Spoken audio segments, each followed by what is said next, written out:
Many of you, if you grew up in church, you probably heard this story about David and Bathsheba. At this point in David's life, he is King David. He's no longer running for his life. He's no longer running from King Saul. David has the kingdom. He has good looks. He has musical talent. He has everything, right? All you need to get along in life is good looks and musical talent, and you've got it made. He had money, he had wives, he had popularity, he had influence. This guy had it all. And King David is walking one night along his royal roof, and he looks down at a lower roof and sees something that strikes his eyes in such a way that there's this insatiable lust. He sees Bathsheba taking a bath. Bathsheba was taking a bath. And she must have been a pretty good-looking lady, because David tells his men, "Bring that woman to me." And the men tell David, "This woman is Bathsheba. She's the wife of Uriah." And even so, David brings her in. You say, well, what does it matter if it's the wife of Uriah? Well, Uriah was one of David's mighty men. You go to the end of 2 Samuel, you can read about them. These were the men who had given their allegiance and loyalty to King David.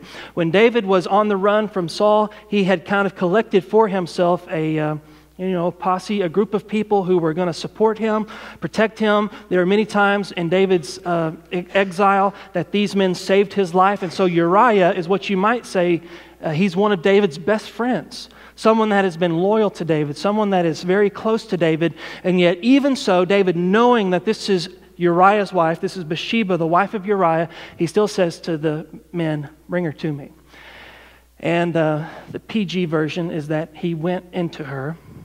They had an affair. And while he, David, is sleeping with Uriah, his best friend's wife, Uriah is fighting for Israel. He's on the battlefield. David had sent Joab, the commander of the Israelite army, and he had sent all the Israelite army to battle the Ammonites, and they were fighting there. So here's Uriah, loyal to David, loyal to Israel, a man of integrity, fighting for his country. And here is the king, King David, didn't go into battle, strolling along his rooftop, finding his best friend's wife, and commits adultery with her. And I don't think it was just one single act of adultery. I believe he started a relationship, an affair. And eventually, she gets pregnant. And she sends word to King David, "Surprise, I'm pregnant." And so then David has this problem on his hands. He's got to cover up. So the first thing that he does is he calls Uriah in from the battlefield back to the royal court, and he wants a report from Uriah. Secretly, what his plan is to get Uriah to go sleep with his wife so that no one knows the difference. And he has to move quick, because everyone who's ever had a baby, you know that there's a beginning point and there's an end point, and people can trace back to the beginning point, and if you wait too long, then you're exposed. Anyone who's had an affair knows that. No, I don't know, but Here's Uriah. He gives the report. And David says, "Uriah, thanks for the report. Appreciate that. Tell you what, it's late. Why don't you go home, take a bath, wash your feet, eat a great meal, and enjoy your wife. Go home and sleep with your wife." And here's Uriah. Here's a man sold out to the cause. He says to David, "There's no way that I'm going to go home, take a bath, eat a good meal, and enjoy my wife while my men who I'm fighting with are out there on the battlefield suffering the elements and being miserable. I want to be with them, and I will not put myself in a place of pleasure while they're in a place of pain." And so he sleeps on his front porch. Next day comes, David says, "All right, how am I going to fix this problem? I know what I'll do. I'll get Uriah drunk." And so David throws a party. You say, is that in the Bible? It's in the Bible. David throws this party. Uriah comes. I guess you can't turn down the king's invitation. He gets Uriah to a place of intoxication, thinking that surely now he's in a compromised state. He'll go home and be with his wife. But even in his intoxicated state, Uriah says to David, "I'm not going to go." And he passes out on the temple courtyard. Plan C. David says, well, if I can't get Uriah to be with his wife, then I got to get rid of Uriah. So David sends his friend Uriah back into the battlefield, and he tells Joab, the commander of the Israelite army, I want you to put Uriah on the battlefield in the places of the most intense activity, basically securing his death. And sure enough, he dies. They go into battle. Uriah is killed. Joab reports back to King David, it's done. What you wanted done is done. And David says to Joab, hey, don't worry about it. It happens. And in that culture, since Uriah had basically made his wife a widow by being killed, it would have been appropriate for someone to swoop down and marry that poor girl, because she would no longer be able to supply her needs and provide for herself. And so David, who has really been a wicked man in this instance, now presents himself in this light of, I'm going to take care of my best friend's wife. All the while knowing he was the murderer of that best friend. He marries her. The cover-up is complete. Now, I just want you to imagine with me the kind of guilt that David must have been feeling. You read Psalm chapter 32, it says things like, the hand of the Lord was heavy upon me. My silence was eating away at my bones.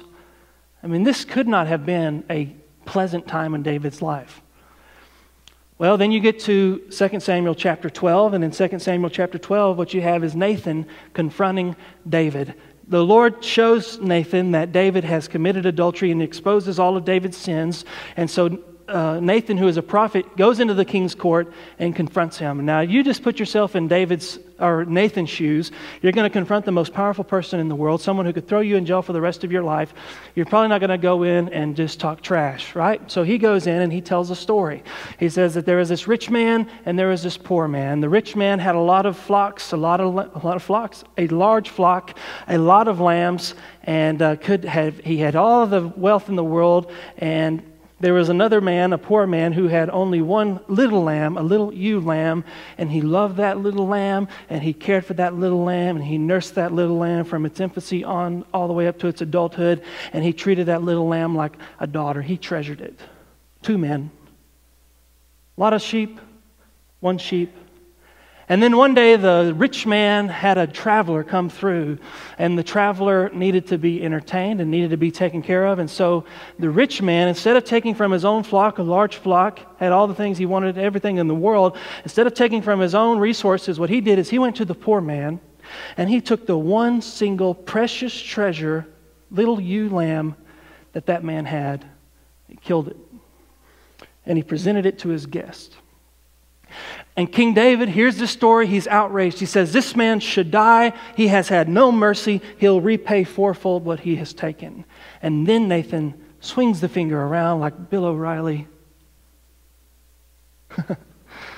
You are the man. And you have the most uncomfortable sermon application ever. 2 Samuel chapter 12, verse 7, Nathan said to David, you're the man. And then the Lord starts to speak through Nathan all of these blessings that God has given David. I gave you the kingdom. I've given you these wives. I've given you these houses. I've given you all of these things. There was no need for you to do what you have done. Verse 10, the sword will never depart from your house because you have despised me and taken the wife of Uriah the Hittite to be your wife. Verse 11, thus says the Lord, behold, I'm going to raise up evil against you out of your own house, and I will take your wives before your eyes and give them to your neighbor. And he starts listing out over and over the consequences of his sin. Verse 13, David said to Nathan, I have sinned. Hear his confession. And this is what is unpacked in Psalm 51 that we're about to look at. David said to Nathan, I have sinned against the Lord. And then Nathan says to David, the Lord also has put away your sin. You shall not die. Nevertheless, because of the deed you've done, the child who was born to you shall die. So David does something that displeases the Lord. The Lord brings Nathan to David's face, confronts him in his sin. David having been confronted with his sin, instead of lying and boasting and getting proud and defending himself, he confesses his sin. And then Nathan says to David, you're forgiven. God forgives you. You're released from this prison of guilt, but you'll suffer consequences. And so here's David, someone who encountered incredible guilt, incredible remorse, and this incredible weightiness, and yet he got out. You read Psalm 51, he got out. So how is it that David got out.